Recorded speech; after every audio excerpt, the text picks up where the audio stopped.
ರಾಜೀನಾಮೆ ಕೊಡೋದಲ್ಲ, ಆಮೇಲೆ ಮತ್ತೆ ಬೇಕಾದ್ರೆ ಸಿ ಎಮ್ ಆಗಲಿ. ಈಗ ಆರೋಪ ಬಂದಾಗ ರಾಜೀನಾಮೆ ಕೊಡಬೇಕಂತ ಹಿರಿಯ ಕಾಂಗ್ರೆಸ್ ನಾಯಕರು ಅವರ ಅಭಿಪ್ರಾಯಗಳು ಹೇಳ್ತಾರೆ. ಅವರ ಅಭಿಪ್ರಾಯ ತಾನೇ ಅದು. ಅವರ ಅಭಿಪ್ರಾಯ ಖಾಸಗಿಯಾಗಿ ಈಗ ಅವರೇನು ಯಾವುದೇ ಸ್ಥಾನಮಾನದಲ್ಲಿ ಇಲ್ಲ. ಅವರು ಸ್ಪೀಕರ್ ಹಿಂದೆ ಸ್ಪೀಕರ್ ಆಗಿದ್ದರು, ಗೌರವಾನ್ವಿತ ಸ್ಪೀಕರ್ ಆಗಿ ಕೆಲಸ ಮಾಡಿದ್ದಾರೆ. ನಮ್ಮ ಪಕ್ಷದಲ್ಲಿ ಒಬ್ಬ ಹಿರಿಯ ನಾಯಕರು ಅವರ ವೈಯಕ್ತಿಕವಾದ ಅಭಿಪ್ರಾಯವನ್ನು ಹೇಳ್ಕೊಂಡಿದ್ದಾರೆ. ಇವತ್ತು FIR ಆಗುವಂತ ಚಾನ್ಸಸ್ ಇದೆ. FIR ಆದ ತಕ್ಷಣ ಕೂಡ ರಾಜೀನಾಮೆ ಕೇಳ್ತಾ ಇದ್ದಾರೆ ಬಿಜೆಪಿ. ಗೊತ್ತಿಲ್ಲ ನಿಮಗೆ FIR ಆಗೋ ಚಾನ್ಸ್ ಇದೆ ಅಂತ ನೀವು ಹೇಳ್ತಾ ಇದ್ದೀರಾ, ಗೊತ್ತಿಲ್ಲ ನಿಮಗೆ. ಗೊತ್ತಿಲ್ಲ. ಕೋಳಿವಾಡ್ ಅವರ ಹೇಳಿಕೆ ಎಂಥದ್ದು ಅಥವಾ ಯಾರ ಕಡೆಯಿಂದ ಏನಾದರೂ ಇನ್ಫ್ಲೂಯೆನ್ಸ್ ಇದೆ ಅಂತ ಅನಿಸ್ತಾ ಇದೆ ಈ ಸಂದರ್ಭದಲ್ಲಿ? ಬೇಕಿರಲಿಲ್ಲ. ನೀವು ಕೇಳಿ ಅಲ್ಲ, ಅವರು ಕೋಳಿವಾಡ್ ಅವ್ರನ್ನ ಕೇಳಿದ್ರೆ ಹೇಳ್ಬಿಡ್ತಾರೆ.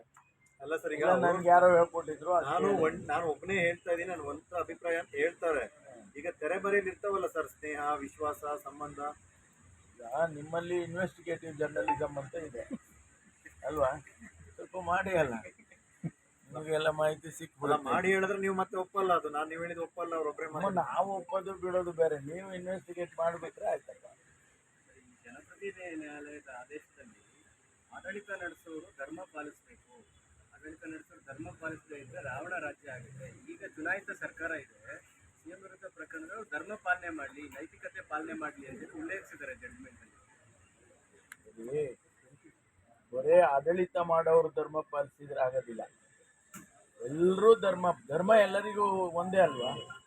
ಆಡಳಿತ ಮಾಡೋರಿಗೆ ಒಂದು ಧರ್ಮ, ಕಾನೂನು ಮಾಡೋರಿಗೆ ಒಂದು ಧರ್ಮ, ನ್ಯಾಯಾಧೀಶರಿಗೆ ಒಂದು ಧರ್ಮ ಅಂತ ಎಲ್ಲೂ ಇಲ್ಲ. ಧರ್ಮ ಎಲ್ಲರಿಗೂ ಒಂದು, ಎಲ್ಲರೂ ಧರ್ಮ ಪಾಲಿಸ್ತಾರೆ. ಆವಾಗ ರಾಮರಾಜ್ಯ ಆಗುತ್ತೆ ಅಂತ ಹೇಳ್ಬೋದು. ಆಯ್ತಾ? ಅದರಿಂದ ಎಲ್ಲರಿಗೂ ಅಪ್ಲೈ ಆಗುತ್ತೆ. ಪತ್ರಗಳಿಗೆ ಉತ್ತರ ಕೊಡುವ ವಿಚಾರದಲ್ಲಿ ಕೂಡ ನಿನ್ನೆ ನಿರ್ಣಯ ಆಗಿದೆ. ಎಲ್ಲ ಪತ್ರಗಳಿಗೂ ಉತ್ತರ ಕೊಡಬೇಕಾ ಅಥವಾ ಸೆಲೆಕ್ಟೆಡ್ ಮಾತ್ರ ಕೊಡಬೇಕಾ? ಎಲ್ಲ ಪತ್ರಗಳಿಗೂ ಕೊಡೋಣ, ಅದಕ್ಕಿಂತ ತಾಪತ್ರೆ ಇಲ್ಲ. ಆದರೆ ಸಂಪುಟದ ಗಮನಕ್ಕೆ ಬಂದು ಉತ್ತರ ಕೊಡಿ ಅಂತ ಹೇಳಿದ್ದಾರೆ. ಯಾಕೆಂದರೆ ಅನೇಕ ಸಂದರ್ಭದಲ್ಲಿ ಇಲಾಖೆಗಳಿಂದ ನೇರವಾಗಿ ಮಾಹಿತಿ ತರಿಸ್ಕೊಂಡು ಚೀಫ್ ಸೆಕ್ರೆಟರಿ ಅವರು ರಿಪ್ಲೈ ಮಾಡ್ತಕ್ಕಂಥದ್ದು ಎಲ್ಲ ಆಗಿದೆ ಅಂತೇಳಿ, ನೀವು ಯಾವುದೇ ರಾಜ್ಯಪಾಲರು ಬರೆದ ಪತ್ರಗಳಿಗೆ ಸರ್ಕಾರದ ಗಮನಕ್ಕೆ ತಂದು ರಿಪ್ಲೈ ಮಾಡಿ ಅಂತ ತೀರ್ಮಾನ ಮಾಡಿದ್ದಾರೆ.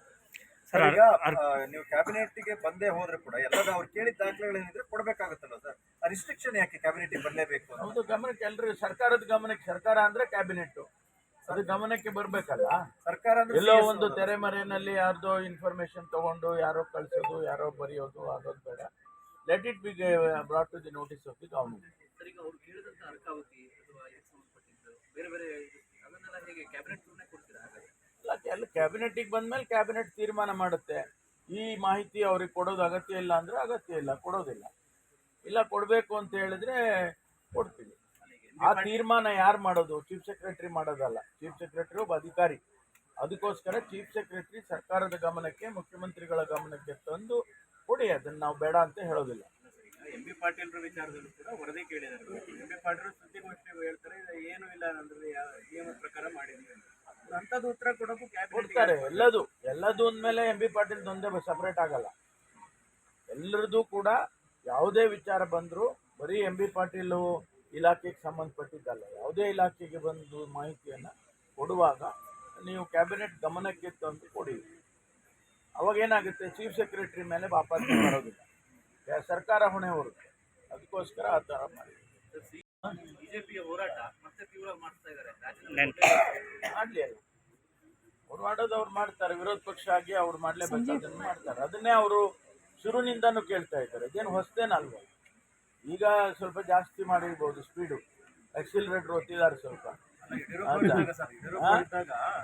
ಸಿದ್ದರಾಮಯ್ಯ ರಾಜೀನಾಮೆ ಕೇಳಿದ್ರು, ಈಗ ಆರೋಪ ಬಂದಿದೆ, ಈಗ ರಾಜೀನಾಮೆ ಕೊಡಬೇಕು ಅಂತ ಬಿಜೆಪಿ ಕೇಳ್ತಾರೆ. ಕಂಪ್ಯಾರಿಟಿವ್ ಸ್ಟಡಿ ಮಾಡೋದಿಲ್ಲ ಅಂತ, ನಮ್ಮದೇ ಇಂಡಿಪೆಂಡೆಂಟ್ ಆಗಿ ಮಾಡ್ತೀವಿ.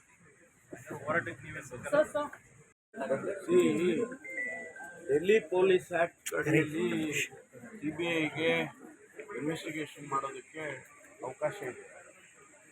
ಅನೇಕ ಸಂದರ್ಭದಲ್ಲಿ ಕೇಂದ್ರದಿಂದ ಅನೇಕ ರಾಜ್ಯ ಸರ್ಕಾರಗಳು ಅವರಿಗೆ ಡೈರೆಕ್ಟಾಗಿ ಬಂದು ಇನ್ವೆಸ್ಟಿಗೇಷನ್ ಮಾಡೋದಕ್ಕೆ ಅವಕಾಶ ಮಾಡಿಕೊಟ್ಟಿದ್ದಾರೆ ಕಾನೂನಲ್ಲಿ. ಕೆಲವು ಸಂದರ್ಭದಲ್ಲಿ ರಾಜ್ಯಗಳು ಇಲ್ಲ, ನಮ್ಮ ಪರ್ಮಿಷನ್ ತೊಗೊಂಡು ನೀವು ಬರಬೇಕಾಗುತ್ತೆ, ಸ್ಟೇಟ್ ಪರ್ಮಿಷನ್ ಇಸ್ ರಿಕ್ವೈರ್ಡ್ ಅಂತ ಮಾಡಿದ್ದಾರೆ. ನಮ್ಮ ರಾಜ್ಯದಲ್ಲೂ ಕೂಡ ಇದೇನು ಮೊದಲನೇ ಸಾರಿ ಅಲ್ಲ. ಆಶ್ಚರ್ಯ ಪಡೋ ಅಂಥದ್ದು ಏನಿಲ್ಲ. ಮೊದಲನೇ ಸಾರಿ ಏನೋ ನಾವು ಮಾಡಿದ್ದೇವೆ ಅಂತ ಹೇಳಿದರೆ ಏನೋ ಉದ್ದೇಶ ಇಟ್ಕೊಂಡು ಮಾಡಿದ್ದಾರೆ ಅಂತ ಹೇಳ್ಬೋದು. ಆದರೆ ಈಗಾಗಲೇ 4-5 ಬಾರಿ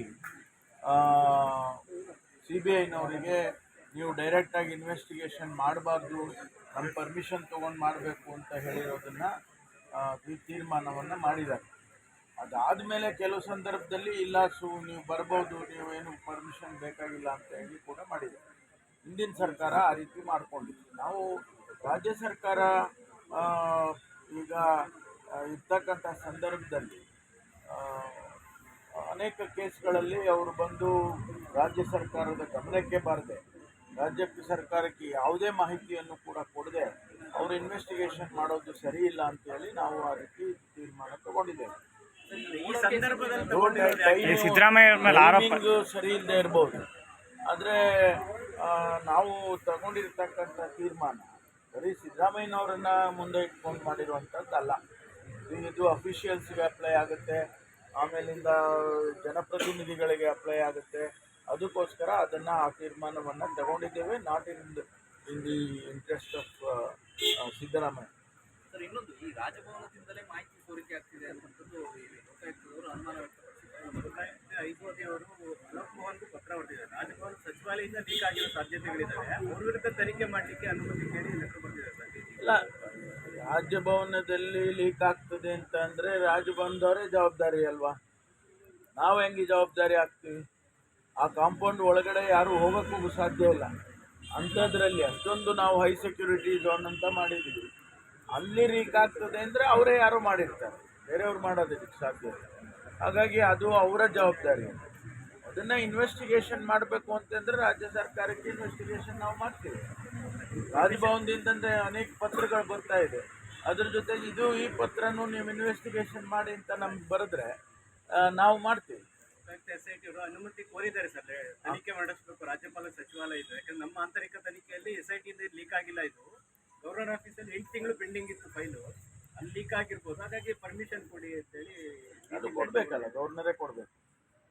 ನಾವು ರಾಜ್ಯ ಸರ್ಕಾರ ಕೊಡೋದು, ಗವರ್ನರೇ ಕೊಡಬೇಕು. ಗವರ್ನರು ಕೊಟ್ಟರೆ ಅವರು ಪ್ರವೇಶ ಮಾಡ್ತಾರೆ, ಇನ್ವೆಸ್ಟಿಗೇಷನ್ ಮಾಡ್ತಾರೆ. ಯಾರು ಸಂಬಂಧಪಟ್ಟ ಅಧಿಕಾರಿಗಳಿದ್ದಾರೆ ಅಲ್ಲಿ ಅವ್ರನ್ನ ತನಿಖೆ ಮಾಡ್ತಾರೆ.